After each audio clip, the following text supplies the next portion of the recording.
chest and hope turns callously cold. Well, I remember I'm one on a holy quest and return to the stones of the old. I'm bound for the promised land, my friends. I'm bound for the promised land.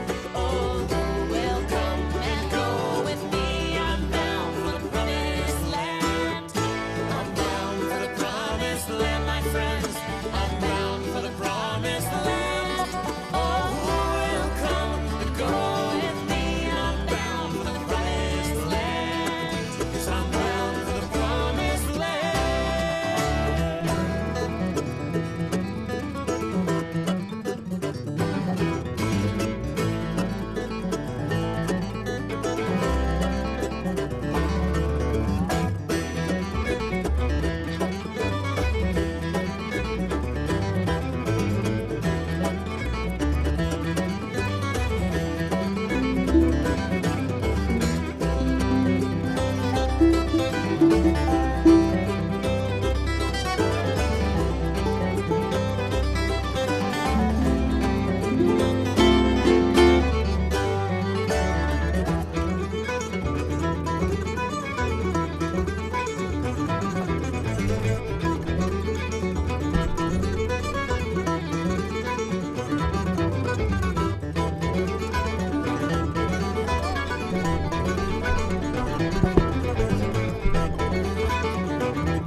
Shalom, shalom, shalom, everybody. Welcome to our TBI Zoom Siyyum for a Monday evening. I'm Cantor Paul Bush. Many of you know me, along with Rabbi Jonathan Kupitz, who is online from a remote location, I believe. I am.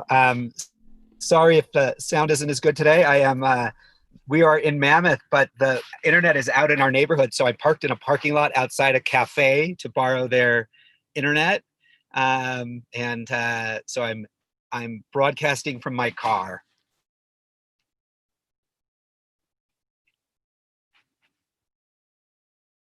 It's lovely to see you wherever and however you are. So start with a little music, I think.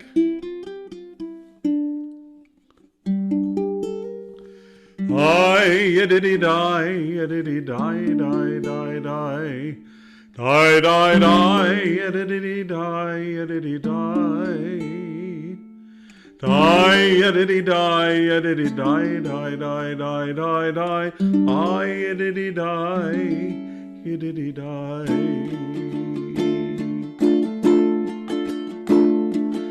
I yiddy die, yiddy die, die, die, die, die. I yiddy die, yiddy die, die, yiddy die, yiddy die, die, die, die, die. I yiddy die, yiddy die, I die, die, die, die, die, die, die, die, die. I yiddy die, yiddy die. Die, die, die, I die, die, die, die, die, I did die, did die, I die, die, I did die, did die, die, die, die, die, die, die, did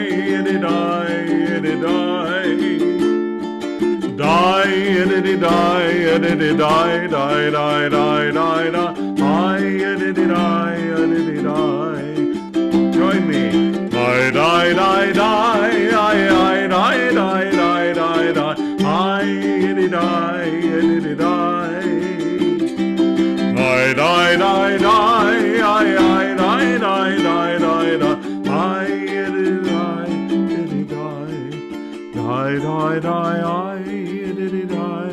die, die, die, die, die, yada die, yada die, yada die.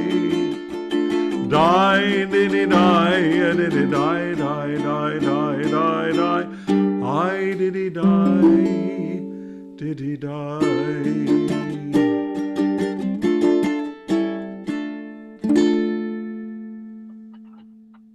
Well, I would like to say hello to some of the folks who are watching with us on Facebook Live. So to Ellen and to Adele and Aaliyah and to Janet and Marla and Chris and any of the rest of you who are out there. We say hello. Hi to everybody, and hi to everybody who's with us here. It's always great to be with you, and especially great with those of you who are on Zoom to be able to see your beautiful faces and have you join us. So it's great to see you. Why don't we see Cantor Paul? I can't change their status because I'm not a co-host. So if you can do that.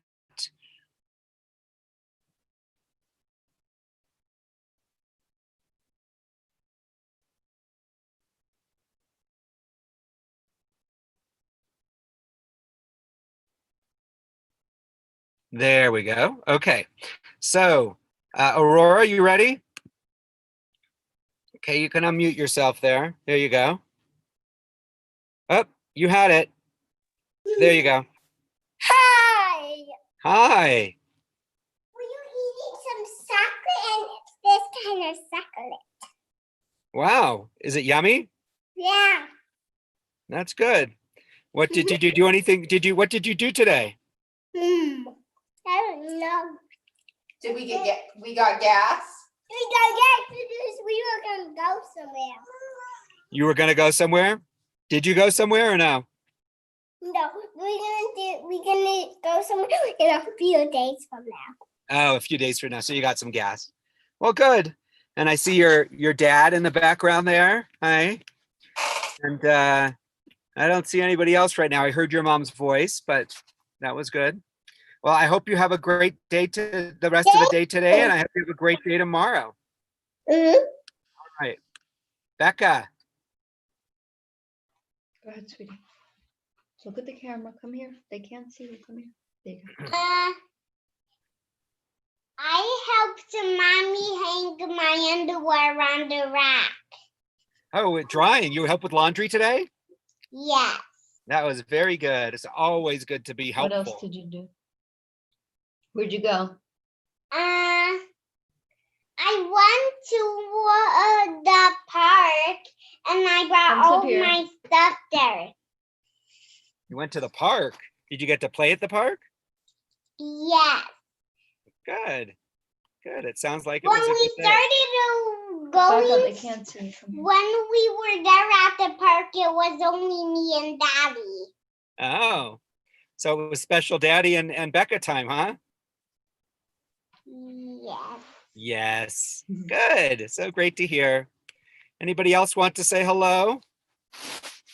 Anybody else have anything to report?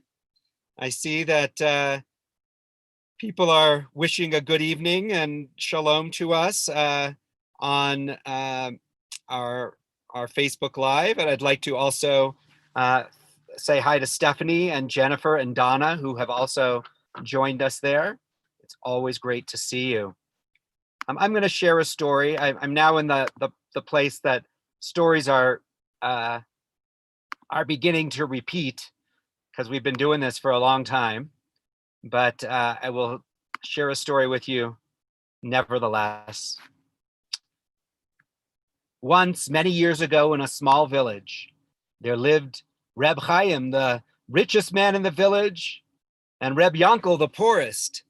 Every Friday evening, Chaim would come to the synagogue in his fine Shabbat coat and his exquisite fur hat. He arrived early so that he could exchange greetings with all the other men of the village. As the service ended, Chaim would rise, wish the congregation a good Shabbos, and then stride up the hill to his magnificent house, where a table fit for a king awaited him with Shabbat dinner. Chaim would sit surrounded by the finest china and flatware and crystal. He would be served the most remarkable Shabbos meal, accompanied by the sweetest most heavenly challah. But none of it brought Reb Chaim great joy, for he was alone. Reb Chaim had no family and no one he could call a friend. One Shabbat, Chaim stared at the golden platters and the wonderful dishes set before him, and he suddenly realized what he needed. He needed to share his Shabbat meal with someone. But with whom? Who is worthy of sharing this Shabbat feast?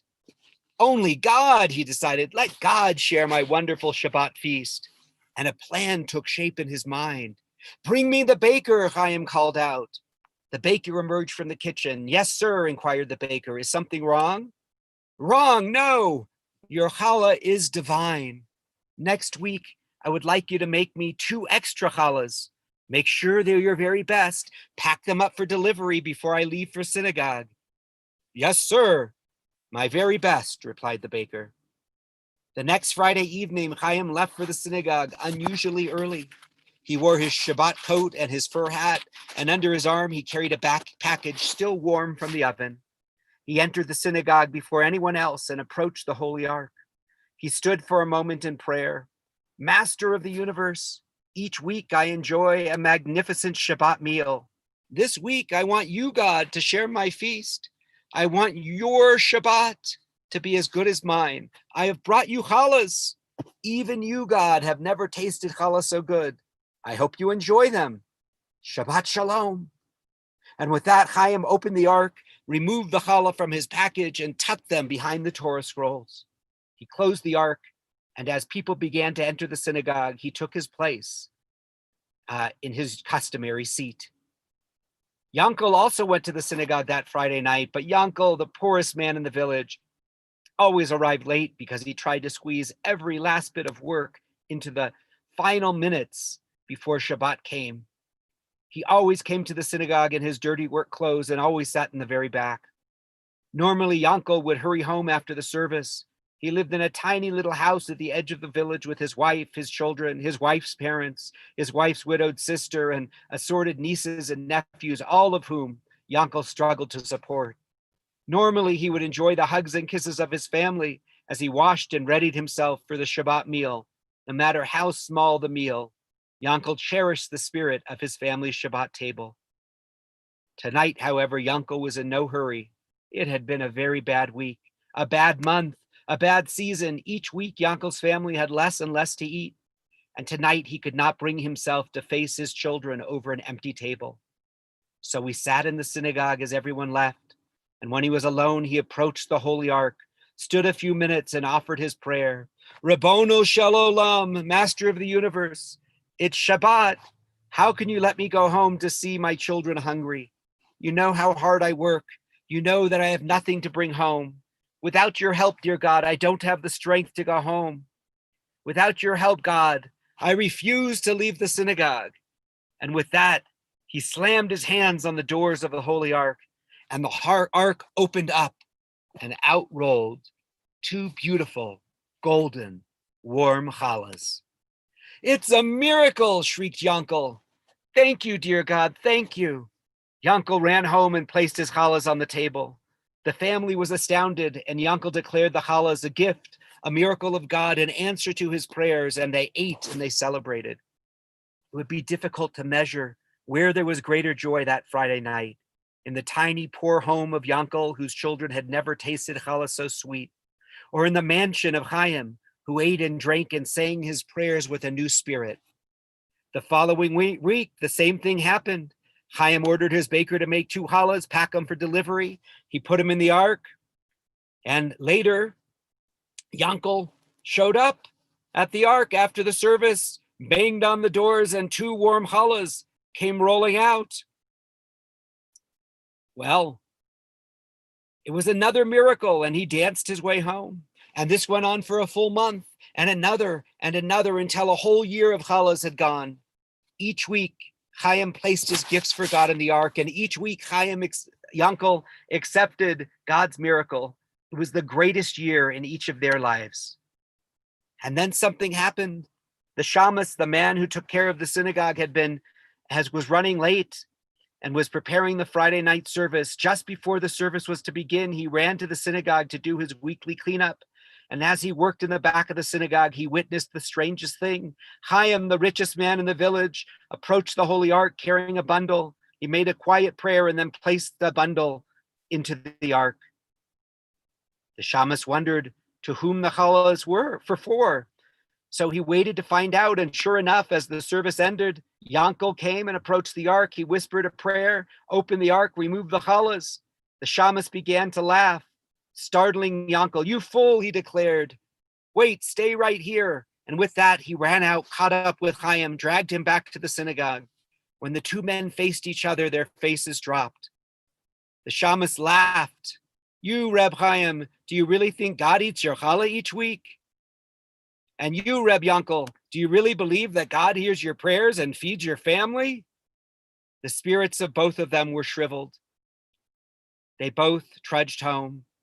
And just as Shabbos ended, each of them, Chaim, Yankel, and the shamus, received an urgent message to come to the home of the rabbi.